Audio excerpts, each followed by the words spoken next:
the question, please. माननीय अध्यक्ष महोदया, मेरा तबीयत थोड़ा खराब है। एक सेकंड माननीय अध्यक्ष। माफी चाहता हूँ अध्यक्ष महोदया। अध्यक्ष महोदया, मेरे साथी विष्णु ने जो प्रश्न पूछा है मैं उनको विनम्रता से उत्तर देना चाहता हूँ। माननीय अध्यक्ष महोदय, मैं ओडिशा के बालेश्वर डिस्ट्रिक्ट बहानगा गांव जाकर इस दुर्घटना के बारे में कुछ जानकारी हासिल की। जब हम जानकारी इकट्ठा कर रहे थे तब क्या आप सो रहे थे? अध्यक्ष महोदया, कोरोमंडल एक्सप्रेस ट्रेन हादसे मामले में हाई लेवल इंक्वायरी के लिए आदेश दिए हैं। कोरोमंडल एक्सप्रेस जो दुर्घटना हुआ उसके लिए मैं बहुत दुख प्रकाश करता हूँ। यह जो दुर्घटना हुआ वो कुछ गैर जिम्मेदारी वर्कर्स और इलेक्ट्रॉनिक सिग्नल एरर के बदलाव के कारण यह इतना बड़ा घटना घटा। इस दुर्घटना में कम से कम 200 से ज़्यादा लोग मारे गए और अनेक लोग घायल हैं। जो लोग इस दुर्घटना में अपनी जान गंवाए हैं उनके परिवार को 10 लाख दिए जाएंगे और उनके परिवार में से एक सदस्य को सरकारी नौकरी दी जाएगी। जो लोग इस दुर्घटना में घायल हैं उनको मुफ्त में इलाज हो जा रहा है। दुर्घटना कैसे हुआ इसको पता लगाने के लिए एक समिति गठन किया गया है। समिति के रिपोर्ट के आधार पर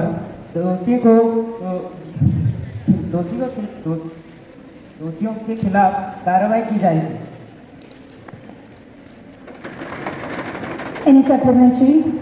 शायद हमारे मंत्री जी को ये पता नहीं कि जाकर एक छोटा देश होकर भी वो चांद को जाने के लिए प्लानिंग कर रहे हैं। लेकिन आप चांद की बात छोड़िए, अगर जमीन पर हम रहकर देखें तो हमारे देश से कहीं ज़्यादा जापान की टेक्नोलॉजी बेहतरीन है। जैसे bullet train, high speed train और ऐसे कई सारी टेक्नोलॉजी। जानती हो हमारे देश में ये सारी चीज़ क्यों नहीं है? क्योंकि पिछले साल जो 3004 आया था वो रेल डिपार्टमेंट, पूछिए इनसे, वो रेल डिपार्टमेंट चोर के जैसे खा गए। अरे राजा के जैसे मुकुट धारण करने में कोई राजा नहीं बन जाता। राजा बनने के लिए अपने उसूल को सही करना पड़ता है, तब जाकर कोई राजा बनता है। आपको तो देखकर हमें चोर जैसे लगे। माननीय अध्यक्ष जी, माननीय सदस्य जी, उनको सवाल पूछने में मैं उनको यह बताना चाहता हूँ, हम खाली हाथ नहीं आए हैं, पुख्ता सबूत लेके लाए हैं। यह माननीय अध्यक्ष जी, मैं यह सबूत आपको पेश करना चाहता हूँ। But please submit the record to the head table. Any other supplementary? Honorable Speaker, madam, हम जानते हैं कि हमारा देश एक डेवलपिंग कंट्री है और जिसमें कि हमारे देश का रेल विभाग दूसरे विभाग से सबसे बड़ा विभाग है। परंतु दुख की बात है कि हमारे देश में हर साल रेल हादसे होते रहते हैं और उसकी जिम्मेदारी है हमारे देश का रेल सिस्टम। जैसे कि बिहार में 2 ट्रेनों के जुटते वक्त जो दर्दनाक रेल हादसा हुआ था उसके लेकर माननीय रेल मंत्री आपका क्या कहना है? मुझे लगता है कि आप रेल मंत्री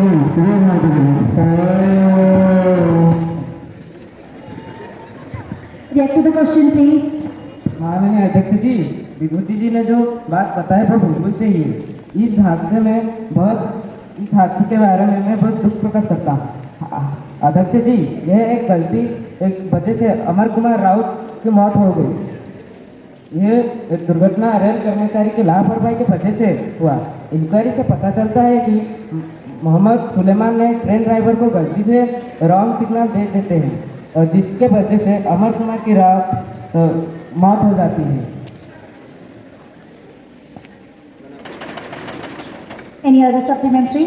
Okay, we will move forward to the next question. Question number 888. Sujata Swami from the opposition, please. माननीय अध्यक्ष जी, भारत हमारा मातृभूमि है। यहाँ पर बच्चे इस राष्ट्र के भविष्य हैं। पर दुख का बात यह है कि वो खेल कूद से बहुत ही दूर रहते हैं और मोबाइल को अपना दोस्त बना लिए हैं। इसका गलत इस्तेमाल बहुत सारे सोशल मीडिया के प्लेटफॉर्म में भी हो रहा है। अब एक साइलेंट चाहेंगे यूट्यूब का शॉर्ट्स और इंस्टा का रील्स क्या जोड़ी है? फेसबुक का फनी वीडियो तो आग में घी जैसा ही है। वो तो काफी है एक बच्चे को बर्बाद करने के लिए।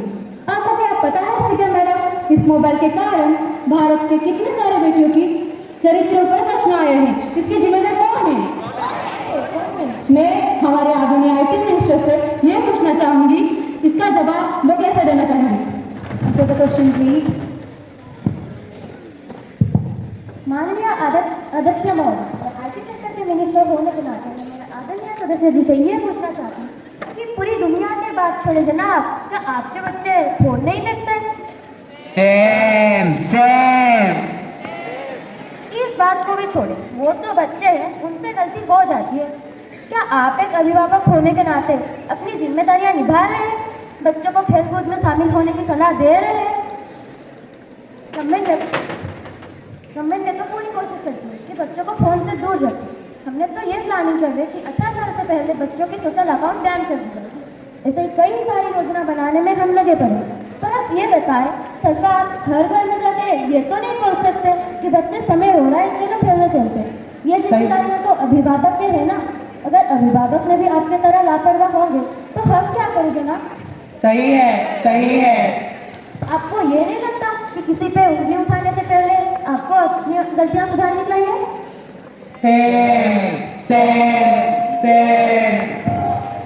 Any other supplementary? माननीय अध्यक्ष जी, मैं मेरे मित्र से एक प्रश्न पूछना चाहती हूँ। उन्होंने कहा हमारे बच्चे मोबाइल देखते हैं।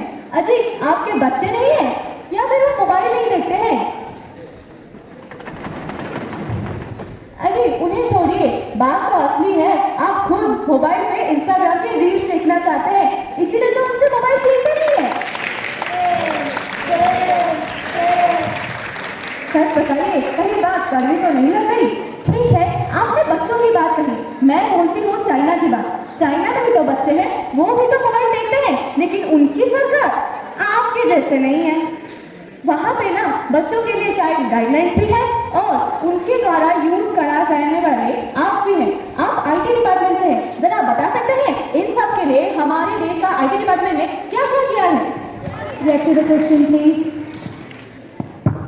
अध्यक्ष जी, उनके प्रश्न का उत्तर देने के लिए मैं तैयार हूँ। माननीय सदस्य ने सच कहा है कि आजकल के बच्चे टेक्नोलॉजी और मोबाइल का बहुत अधिक उपयोग कर रहे हैं। पर यह भी सच है कि बच्चे चाइना में भी मोबाइल का उपयोग कर रहे हैं। लेकिन हमें यह भी समझना चाहिए कि टेक्नोलॉजी का उपयोग बच्चों के लिए कितना बेनिफिशियल है। हमें इसके लिए कुछ गाइडलाइंस और दिशा निर्देशों का पालन करना चाहिए, जैसे कि बच्चों के लिए एज अप्रोप्रिएट ऐप्स और गेम्स का उद्देश्य बच्चों को शिक्षित करना और उनकी बुद्धिमत्ता को विकसित करना है। हमें बच्चों के टेक्नोलॉजी का उपयोग करने के लिए कुछ नियम और सीमाएं निर्धारित करनी चाहिए। अंत में मैं ये कहना चाहूँगी कि टेक्नोलॉजी का उपयोग बच्चों के लिए एक अच्छा अवसर है। हमें बच्चों की टेक्नोलॉजी का उपयोग करने के लिए, जैसे कि मैं पहले बोली हूँ, कुछ गाइडलाइंस और दिशा निर्देशों का पालन करना चाहिए। धन्यवाद। Now, I request opposition member, please kindly ask the question. थोड़े देर पहले होम मिनिस्टर जी ने बता रहे थे, हम उनको दोष दे रहे। अरे अगर राजा भी होगा तो हम सीना ठोक कर बोलेंगे कि वो भी अपराधी है। और आपका ये शासन देखकर आप बता रहे हम आपको कुछ ना बोले? अरे जरा बताइए, हमारे देश को तो कहते हैं आप आत्मनिर्भरशाली बनाइए, तो किन किन चीजों में हमारे देश आत्मनिर्भरशाली है? Answer the question, please. Thank you, Speaker ma'am. हमारे आदरणीय अपोजिशन मेंबर ने जो क्वेश्चन पूछा है, मैं उनको शिष्टता के साथ जवाब देना चाहता हूँ कि पिछले 9 और 10 सितंबर 2023 को हमारे भारत ने ग्रुप ऑफ 20 का प्रेसिडेंसी ली थी। तब हमारे भारत के पास एक बहुत बड़ा अपॉर्चुनिटी था अपने आप को प्रूव करने के लिए। और आपको मैं ये बता दूँ कि हमारे भारत में इसमें सक्सेसफुल हुई है, जिसके कारण हमको ग्लोबली मदद मिली है हमारी इकोनॉमिक ग्रोथ को आगे लाने के लिए। हमारे इंडिया ने सभी लोगों के अंदर अपना एक विश्वास और प्यार जताया है। इंडिया G20 प्रेसिडेंसी यह फोकस करता है लोगों के लाइवलीहुड के ऊपर। इसका एम है लोगों को एक सस्टेनेबल लाइफ प्रोवाइड करना। ऑनरेबल स्पीकर मैम, मुझे बताते हुए बहुत खुशी हो रही है कि ये G20 के सक्सेस के बाद हमारे देश में, हमारे इकोनॉमिक कंडीशन में बहुत ज़्यादा ग्रोथ नजर आई है। और हम तो ये भी उम्मीद कर रहे हैं कि आगे जाकर हमारे देश बाकी सभी डेवलप कंट्री को पीछे छोड़ के सबसे आगे आ सकता है। Thank you. Now we will move forward to the next question. Question number 888, Adasa Priyadarshini from the opposition, please. माननीय अध्यक्ष महोदय, डिफेंस हमारा देश का शान है। आर्मी हो या नावल फोर्स और एयर फोर्स, उनके काबिलियत में मेरा कोई शक नहीं है। पर माननीय अध्यक्ष महोदय, मैं माननीय डिफेंस मिनिस्टर जी से यह जानना चाहती हूँ कि हमारे देश में क्या कम गरीबी है जो और आ रहे हैं। बांग्लादेश से जो लोग हमारे देश को आते हैं हमें तो पता ही नहीं है वो टेररिस्ट होते हैं या फिर साधारण लोग हैं। तो इससे हमारा पॉपुलेशन डिस्ट्रीब्यूशन भी डिस्टर्ब होता है ना। तो माननीय अध्यक्ष महोदय, मैं डिफेंस मिनिस्टर जी से यह जानना चाहती हूँ कि ऐसी इलीगल एंट्री के लिए हमारे देश में क्या कोई पॉलिसी है या नहीं। अगर ऐसा कोई पॉलिसी है हमारे देश में तो आज तक इम्प्लीमेंट क्यों नहीं हो रहा है। गवर्नमेंट के हाथ में चूड़ियां पहन कर बैठा है या फिर गहरी नींद में है। React to the question, please. माननीय अध्यक्ष महोदया, एक डिफेंस मिनिस्टर होने के नाते मैं ये बताना चाहती हूँ कि first we are increasing border security measures, second the deployment of additional troops and third the installation of new surveillance technology. हम और हमारे पूरी टीम इसके लिए मेहनत कर रहे हैं। इसका मतलब ये नहीं है कि रूलिंग पार्टी को फिक्र नहीं है। आपको क्या लगता है कि हम सिर्फ ऐसे ही इस कुर्सी में बैठे हैं? रूलिंग पार्टी को तो कई गुना ज़्यादा फिक्र है आपसे। आपको क्या पता है माननीय सदस्य महोदया, ये तो 2-3 दिनों की बात नहीं है। जब उनकी पार्टी पावर में थी तब से वो हो रहा है। तो वो क्या कर रहे थे? क्या घोड़े बेच के सो रहे थे जो अब मुद्दे में आ रहे हैं? माननीय सदस्य जी, घबराइए मत, इसका भी सोल्यूशन है हमारे पास। जैसे कि we are providing additional security measures to ensure public safety. हमारा सरकार ये प्लान बना रही है कि एलओसी यानी लाइन ऑफ कंट्रोल जो बांग्लादेश और इंडिया के बीच में है, उस बॉर्डर में हम एडवांस ड्रोन कैमरा तैनात रखेंगे और यह बहुत जल्द इम्प्लीमेंट होने वाला है और हम हमारे बेस्ट दे रहे हैं। The Defence Ministry is also working within the framework of existing law, including the Foreigner Act and the Passport Act. माननीय सदस्य जी, क्या ये कहना सही होगा कि आपको भी इसके बारे में सोचना चाहिए? लेकिन अफसोस, आप तो बस सवाल उलझाने में लगे हैं, ना कि सुलझाने में। क्या ये आपका कर्तव्य नहीं है? Any supplementary? माननीय सदस्य जी, मैं जितना जानती हूँ हमारा फाइनेंस आपको 13% देता है। हमारे फाइनेंस डिपार्टमेंट आपको 13 कम अमाउंट नहीं है। तो बताइए, इतना ज़्यादा फंड लेके क्या हम सीना ठोक के ये बोल सकते हैं कि हमारा देश सुरक्षित है? कभी कोई आके हमारे ऊपर नाजायज अटैक नहीं करेगा। जैसे कि मेरे मित्र ने कहा बांग्लादेश की बात, ऐसे ऐसे पता नहीं कितने चीज हो रहे हैं, लेकिन हमारी सरकार वो तो चुप बैठी है। अगर सच में आपको कुछ करना आता है तो बताइए, क्या क्या किया है हमारी सरकार ने हमारे डिफेंस के लिए। React to the question, please. माननीय सदस्य महोदया, क्या ये कहना सही होगा कि सुरक्षा की चिंता सबको है, लेकिन राजनीति की सुरक्षा पहले? ऐसा क्यों? क्यों भाई, क्यों? अपोजिशन हमेशा रूलिंग पे सवाल उठाता है, पर जब अपनी बारी आती है तो हर बार ताकतवर गाड़ी बुलेट प्रूफ। माननीय सदस्य जी, आप जो पूछ रही है कि हमारे सरकार ने क्या किया है, तो सुनिए। हमारा सरकार पहली बार प्रेडेटर ड्रोन एक्विजिशन किया है, फिर राफेल मेरिन जेट्स के लिए 50,000 करोड़ रुपए यूज हुआ है। और क्या आप सुनना चाहेंगे? तो सुनिए। Indigenous nuclear submarine, missile testing range, defence India startup challenge, ammunition production and collaboration और ऐसे कई सारी स्कीम है हमारे पास।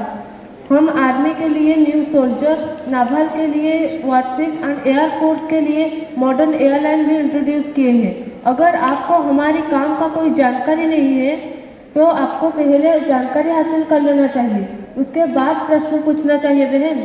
हमारा सरकार देश की सुरक्षा के लिए आज तक जितना कदम उठा रहा है, ये क्या आपको दिखाई नहीं दे रहा है? Shem Shem Shem. आपके आंखों में क्या पट्टी बंधी हुई है? जिसके पास कोई काम नहीं होगा वो सिर्फ दूसरे का कमियां निकलते हैं, जिसे आप कर रही है जनाब।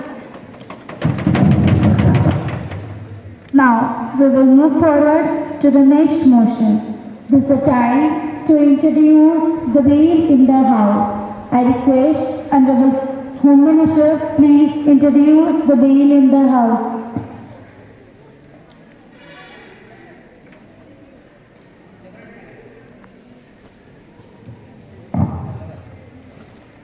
Finance Minister, please.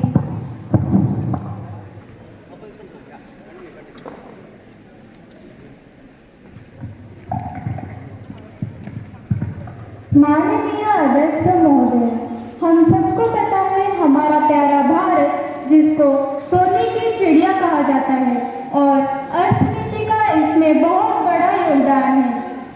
आज करीबन 78 साल हो गए।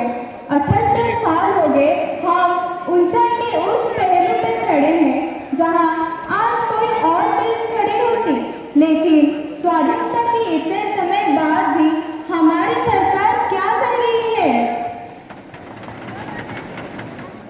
पैसे पे पैसा वसूला जा रहा है, सेल टैक्स में सेल टैक्स, रोड टैक्स में रोड टैक्स और प्रॉपर्टी टैक्स में प्रॉपर्टी टैक्स हो रहा है और ना जाने कई सारे नए टैक्सेस लगवाया जा रहा है।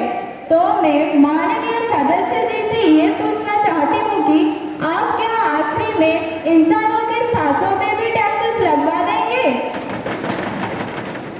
पैसे पे पैसे ले रहे हैं, लेकिन कुछ काम होते हुए तो दिख नहीं रहा है। आज भी गरीबी है हमारे देश में, तो हमारी सरकार क्या कर रही है इस गरीबी को हटाने के लिए? ये नया टैक्सेस लगवाने की कला आपने कहाँ से सीखी, जब हर दिन एक गरीब एक रोटी के लिए संघर्ष कर रहा है?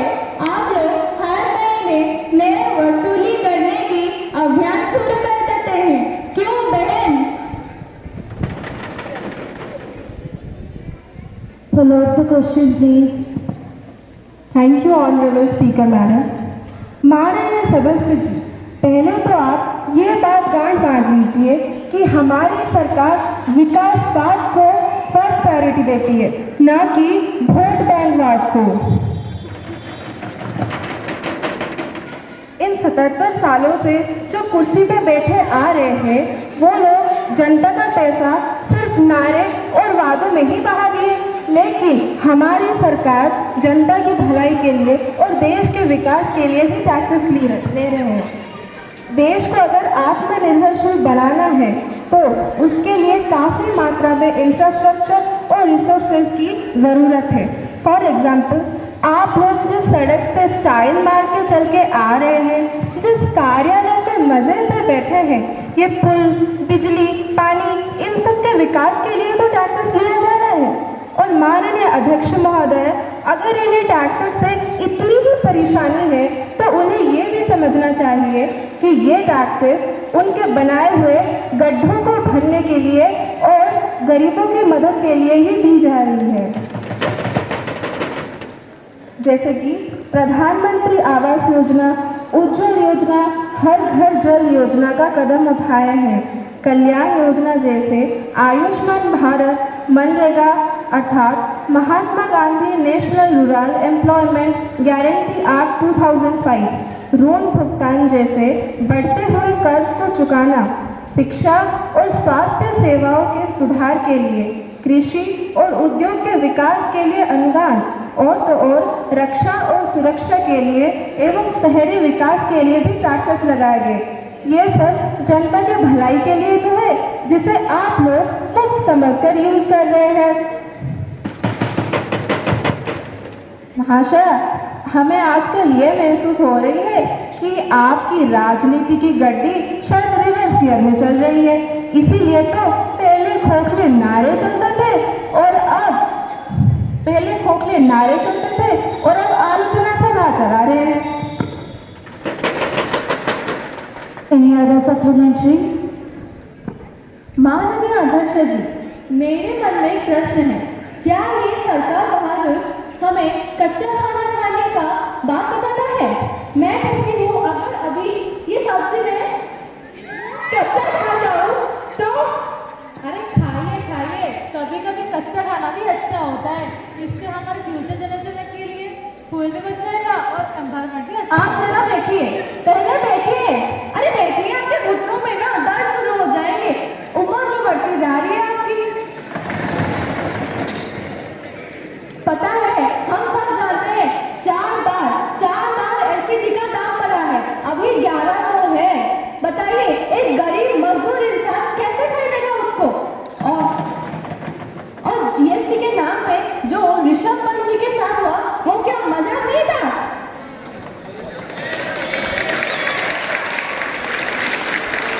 आप बताइए ऋषभ पंत जी को जो वादा किया गया था 30 करोड़ मिलेंगे, उसमें से जीएसटी के नाम पे हमारे प्यारे प्राइम मिनिस्टर जी और फाइनेंस मिनिस्टर जी ने 8 करोड़ रुपए ऐसे ही ऐंठ लिए। कुछ रीजन भी दिए हैं इसके लिए। अरे बताइए ये जीएसटी इतना बढ़ रहा है हमें मारने के लिए या फिर हमें बचाने के लिए, जरा आंसर तो दीजिए। माननीय सदस्य जी, शांति बनाए रखें और आपको दिए गए ठंडाई और लड्डू खा के जरा अपना मन को शांत तो कीजिए। खत्म हो गया है, फिर से हो सके तो दीजिए। अरे मंगवाइए जरा। तो आपका क्वेश्चन का आंसर हम दे रहे हैं। जब एलपीजी का दाम और महंगाई की बात करते हैं तो ये भी बताते जाए कि इन 72 सालों से देश की ऊर्जा निर्भरता खत्म करना और गैस कनेक्शन हर घर तक पहुंचाने का सपना आपने कब देखा था, या फिर आपने देखा भी था?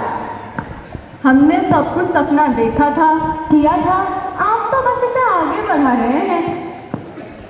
आपने सपना देखा, इम्प्लीमेंट किए, पर लगता है वो गड्डी तो आधे रास्ते में रुकी गई। और एक सवाल, गरीबों अथवा महिलाओं को धुएं से आज़ादी दिलाने का सपना आपने देखा था? जाहिर है इसका जवाब तो ना ही होगा। लेकिन हमारी सरकार ने देखा था, इसीलिए तो हमारी सरकार ने घर घर योजना चलाई, उज्ज्वल योजना चलाई, जबकि आपने सिर्फ खोखले नारे देने में ही व्यस्त रह गए। हमारी सरकार सब्सिडी और अन्य मदद के तरीकों से एलपीजी वाला बोझ कम करने की कोशिश कर रही है। और रही बात जीएसटी की, वो कहाँ जाता है, किस में यूज़ होता है, कितना यूज़ होता है, उन सब का रिकॉर्ड है हमारे पास। तभी तो India is world's 5th largest economy by nominal GDP and 3rd largest by purchasing power parity. Also, in 2024, India's GDP is projected to be $3.89 trillion, whose growth is 8.2% in 2023 to 24 as compared to 2022 to 23, that is 5%, which has a valuation over $350 billion. देखिए, मैं मानती हूँ LPG का दाम 1100 रुपये बढ़ गया है, जिसे गरीब खरीद नहीं सकता, क्योंकि उन पे भी तो फाइनेंशियल प्रेशर है। लेकिन हम कर भी क्या सकते हैं, इसके भी तो कई रीजंस है, ज़रा उन पे भी गौर फरमाइए। जैसे कि अंतर्राष्ट्रीय में कच्चे तेल की कीमत बढ़ना, डॉलर के मुकाबले रुपए का कमज़ोर होना, सब्सिडी में कटौती, डिमांड और सप्लाई में असंतुलन होना। लेकिन सरकार भी बहुत कोशिश कर रही है इन बढ़ते दाम को घटाने के लिए और अंतर्राष्ट्रीय बाजार में तेल कंपनियों से सस्ते दाम पर तेल और गैस आयात करने के लिए एवं जीएसटी भी घटाने के लिए।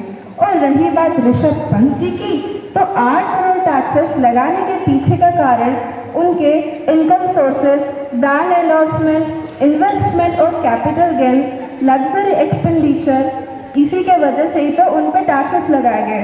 और उनके हाई टैक्सेस लगने के भी बहुत सारे कारण हैं, जैसे high tax slabs, surcharge, TDS यानी tax deducted at source, capital gains, इन्हीं सब चीज़ों के लिए ही उन पे अधिक मात्रा पे टैक्सेस लगाए गए।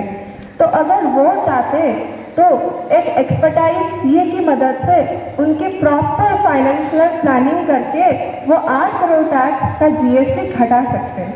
अगर इन सब के बावजूद भी आपके पास कोई सवाल जवाब है तो हमें तो यही लगेगा कि आप बिना जानकारी जाने ही हमसे सवालात करने आ गई हैं। अजी जानकारी जानेंगे कैसे?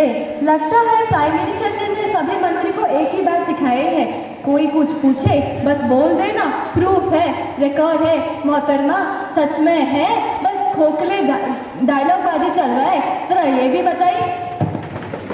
महाशय, हम आपके तरह से विरोध पे विरोध नहीं कर सकते ना, इसलिए हमने रिकॉर्ड और ठोस सबूत भी लाए हैं।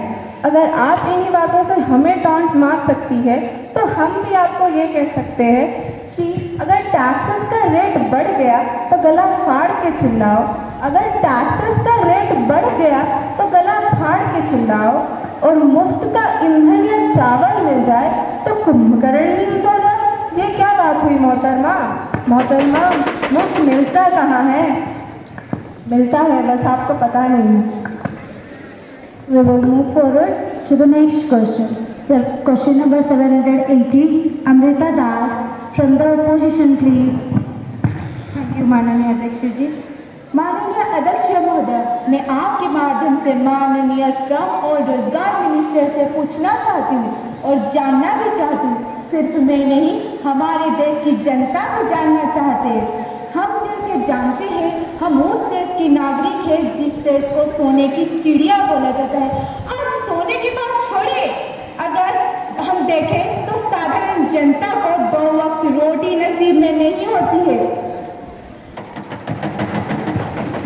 अगर आपकी सरकार ऊपर ऊपर देखकर अपनी राजनीति चलाएंगे तो वो जान ही नहीं पाएंगे गरीब के लोग के लाइवहुड के बारे में। क्योंकि आपकी सरकार को तो ऐसा लगता है कि उनके जैसे सारे साधारण लोग काले धंधे करके अपने पॉकेट भर लेते हैं। अरे जनाब, यहाँ पर हम राजनीति नहीं खेलने आए हैं, हम तो गरीबी लोगों का दुख प्रकाश करने के जरिया बनकर आए हैं। ये बड़ी गंभीरता का विषय है कि 80% जनता के पास 20% संपत्ति और 20% जनता के पास 80% संपत्ति। क्या आपकी सरकार उन 20% जनता को लेकर अपना शासन चला रहे हैं? क्या वो 80% जनता को अपना जनता नहीं मानते?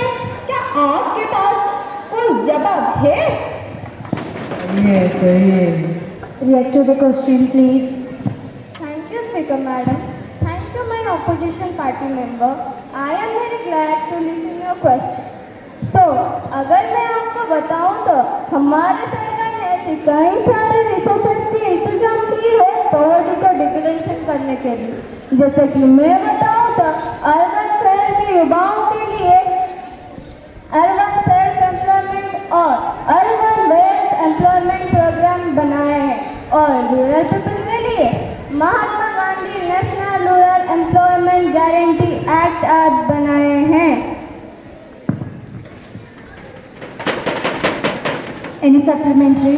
बताइए सरकार जी, आपकी सरकार ने कितने % पॉवर्टी डिक्रीज किया है? आपके समय में आप कितना ज़्यादा पॉवर्टी रिड्यूस किए वो तो सबको पता है, और आप क्या बोलोगे? आप तो पॉवर्टी को डिक्रीज करने के बदले इंक्रीज की है। Shem Shem Shem. आप पूछ रहे हैं हमारे सरकार ने कितना ज़्यादा पॉवर्टी रिड्यूस की है, तो लो फिर सुनो, हमारे सरकार ने पॉवर्टी को 12.3% डिक्रीज किए हैं और इन 5 सालों के अंदर हमारे सरकार ने राशन मटेरियल की कई ज़्यादा इंक्रीजमेंट की है। और हमारे देश के जो गरीब जनता है उनके लिए तो कई सारे स्कीम बनाए हैं, जैसे कि मैं बताऊँ तो सुभद्रा योजना, कार्य योजना, इंदिरा आवास योजना, कई सारे स्कीम बनाए हैं जैसे कि एक आदमी का बेसिक नीड फुलफिलमेंट हो जाए। और आप पूछ रहे हैं हमारे सरकार ने क्या किया है, तो एक लाइन आपको जरूर बता देना चाहती हूँ कि आपके समय में जो गरीब आसमान छू रहा था वो हम नीचे ला चुके हैं। सही है, सही है। Any other supplementary? माननीय अध्यक्ष मंत्री जी के बात सुनकर मुझे कहीं ना कहीं एक शायरी याद आ गई, मैं बता दूं? अरे कश्तियों को बदलने की जरूरत नहीं होती, अरे कश्तियों को बदलने की जरूरत नहीं होती, सिर्फ दिशाओं को बदलने से अपने आप में किनारे दिशा बदल देता है। शायद ऐसी दिशाओं की कमी है हमारी सरकार को। आप हमने डिनाई नहीं किया, आपने योजना नहीं की, आपने तो 10 प्रकार की योजना की है, लेकिन उसका कोई फल मत किया है। लेकिन हमने जो एक दो योजना की थी उसका प्रभाव छोड़कर गया था लोगों के ऊपर। आपको अगर ये बात भी छोड़िए, हमारे पास अभी फिलहाल रिपोर्ट आई है कि 48% अर्बन यूथ ये प्रॉब्लम से जुड़े हैं कि कैसे एक नौकरी पाए। इसके कारण 1 to 2% अर्बन यूथ सुइसाइड कर रहे हैं। क्या इसके लिए आपकी सरकार दायी नहीं है? अगर मैं यहाँ पर बताऊँ तो सुइसाइड को काउंट करे तो वो अनएम्प्लॉयमेंट नंबर से मैच करे। तो आपके पास इसके पास कोई प्रत्युत्तर है? Get to the question, please. आप शेर और शायरी मारते रहिए जनाब, मैं ये बोलना चाहती हूँ कि युवा ही देश के भविष्य है और इस अखंड भारत के निर्माण की योग्यता रखते हैं। हम भी बहुत दुखी है कि हमारे देश के चिराग के बलिदान जो हो जाते हैं। हम भी बहुत दुखी है कि हमारे देश छोड़कर जब कोई क्वालिफाइड स्टूडेंट दूसरे देश चले जाते हैं दादन करने के लिए। इसलिए हमारी सरकार ने कई सारे नए इंस्टीट्यूट और स्किल डेवलपमेंट सेंटर बनाए हैं ताकि लोग के पास एक क्वालिफाइड जॉब होता। 8 लाख मेहनत ठोक कर बोलूँगी कि जब आपके समय में हो तो हमारे टाइम का कमी है। और हम आपके सरकार जो योजना बनाए थे वो तो बीच रास्ते में ही निकल पड़े, और हमने जो बनाए हैं वो तो कार्यकारी हो रहा है। और रही बात अनएम्प्लॉयमेंट की, तो अनएम्प्लॉयमेंट आप अगर कोई स्किल डेवलपमेंट सेंटर या फिर कोई स्किल सेंटर बना देते, सारे लोग के पास स्किल होता। बिकॉज हमारे कई सारे लोगों के पास स्किल नहीं है, और जिसके पास स्किल है वो क्वालिफाइड जॉब लेकर बैठे हैं। Move forward to the next motion. This is the time to introduce the bill in the House. I request Honorable Home Minister Ma'am, please introduce the bill. I would like to introduce the Indian Army Matters Welfare Bill 2024. This bill aims to provide enhanced financial assistance, employment opportunities and personal supports to the families of Indian Army Matters, recognizing their sacrifice for the nation. In this, the government will provide twice the existing amount of financial assistance to the families of Indian Army Matters. And we decided that one family member of the Matters, preferably the spouse or child, will get a government job subject to their eligibility and qualifications. And the government will provide personal assistance to the mother, father or spouse of the Matters, including a dedicated helpline for assistance and guidance, priority access to government services and schemes, and a one-time grant of 10 lakh rupees for your personal expenses. Thank you. Now, the bill has been discussed in the House. The member who are in favor of it, say aye. The member who are against it, say no. Okay, we understood that as habit, as habit, as habit. Now, the bill has been passed in Lok Sabha. It will pass to Rajya Sabha. Members, kindly take your questions. This is the time of national song.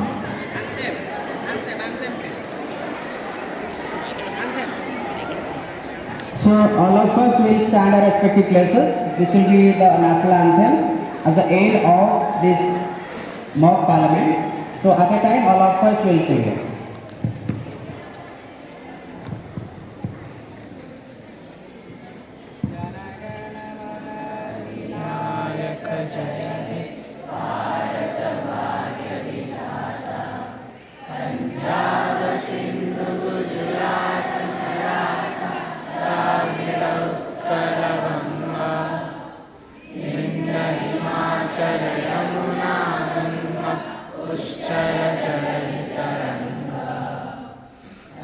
शुभ नामे जागे तब शुभाशिष मागे गाए तब जय गाथा जनगण मंगल दायक जय हे भारत भाग्य विधाता